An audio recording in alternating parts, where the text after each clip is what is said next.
Happy Sunday sa lahat at tara, samahan niyo ako sa aking class. Dito pala ito sa Taguig sa Cedar Crest. At ngayon lang tayong muli magka-class pero hindi po ito Zumba o Dance Fitness class, no? Ito po ay Fat Burn Extreme class na ginagamit natin noon sa NCRPO Extreme class for weight loss program every 6 p.m. to 7 p.m. na ginagawa po namin sa NCRPO Grandstand. Ito yung initiated activity ng ating NCRPO fitness team nung nandun pa tayo at napaka-effective po nito ng program na ito for weight loss. 20 minutes lang yung main class pero almost 42 hours ang afterburn nito sa ating katawan. Pag sineryoso mo yung workout or nag-athlete mode ka, grabe ang epekto nito at napakabilis ng results sa iyong weight loss or weight loss journey. Sobrang effective to guys, kaya kung gusto nyo ma-experience to guys, so message nyo na ako, PM nyo ako basta kailangan off duty and wala tayong pasok. Okay? Shout out po pala sa mga extreme class student namin dyan. Kamusta na po ang lahat? At dahil napaaga tayo ng dating, so chill muna tayo, prepare muna. Ayan, so may kita nyo. Tumayo na rin tayo kaagad at saka natin sinubukan kung maganda ang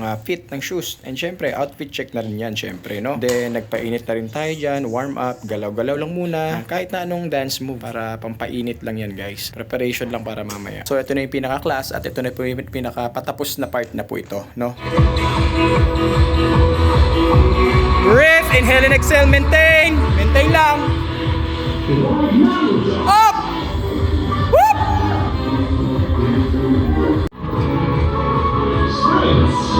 Sprint! Last 50 seconds! Last workout, everybody max up! Max up! 50 seconds! Keep going! Almost done, almost done!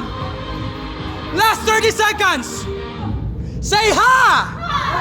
Walk around, congratulations, walk around! Walk around, walk around. Thoracic workout is now over. Let begin. Walk around, everybody recovery. I'm giving you 1 minute to recover. Everybody walk around. Lakad, please. Good job, everyone. Good job. Galing, grabe. Ew! So ayun po, ini-encourage natin yung ating mga participants or students na mag-walk around para at least hindi sila mahilo at magtuloy-tuloy lang po yung kanilang heartbeat.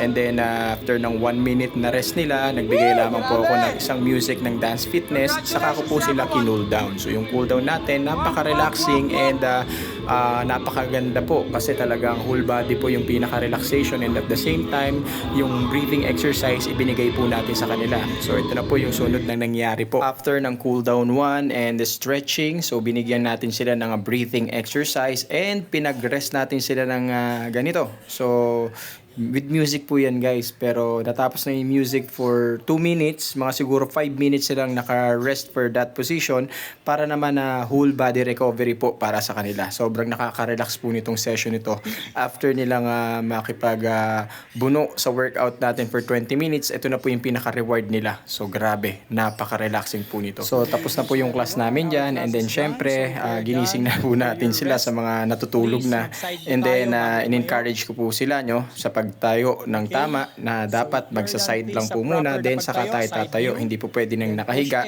saka tatayo, no? Mahirap po yun. Kawawa yung lower back po natin yan.